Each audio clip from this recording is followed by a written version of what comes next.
Good morning everyone. This is Kailin Kamikawa. With the version upgrade of iOS 15, the usability of Safari has changed drastically.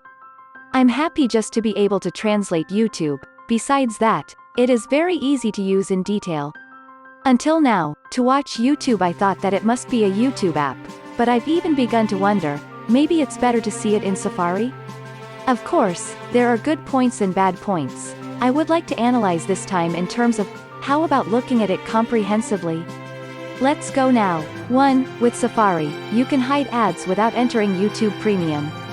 Originally, Safari had a content block function from the beginning. In addition, there are many third-party content blocking apps available. I use an app called 280 Blocker, paid 500 yen per one time only. Almost 99% can block almost all ads, including YouTube ads. Some cannot be blocked. This frees you from the annoying ads on YouTube, even if you don't go into Premium. It's very important, isn't it? Although I am in the Premium, too. Easy to do picture-in-picture, PIP.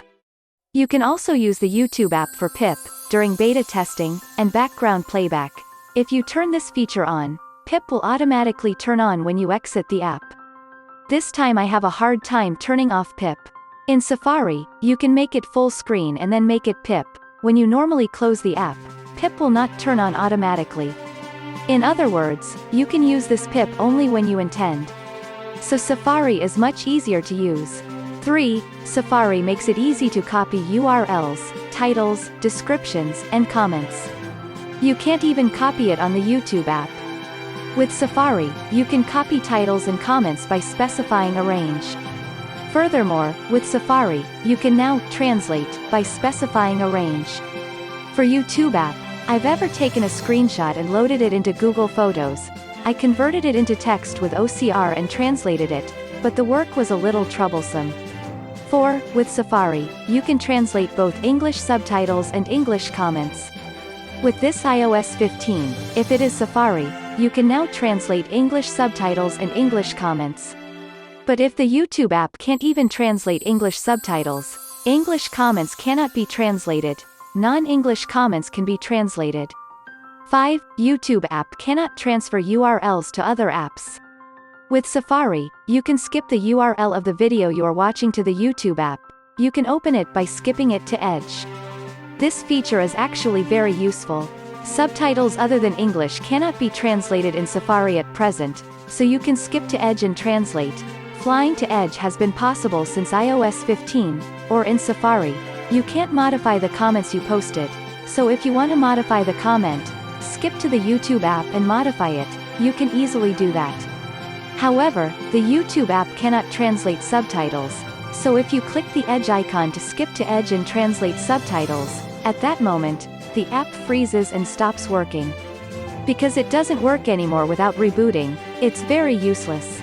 6. With Safari, not only YouTube, you can also browse Google News, Yahoo News, etc. You can also search the internet. However, the YouTube app can only be viewed on YouTube. 7. In Safari, extension is available from this time. It's still few now, but we can expect many easy-to-use extension apps in the future.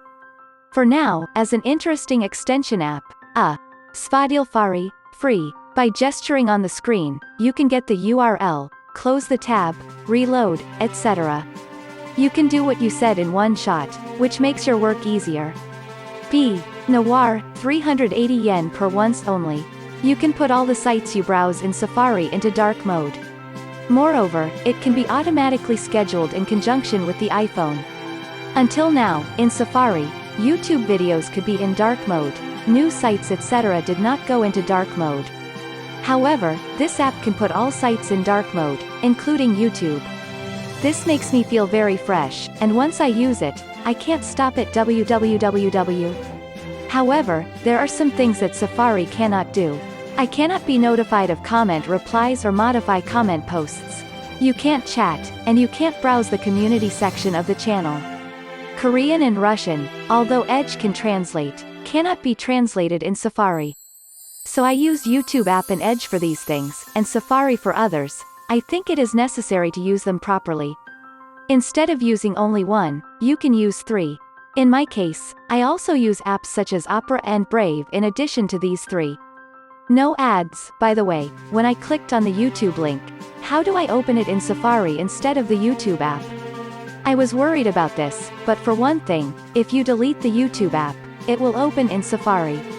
However, that would be a problem, so I was worried about it. If you press and hold the URL, the menu Open in Safari will appear. This is convenient, so please give it a try. In any case, I've been for a while. I would like to use Safari as the main app for watching YouTube.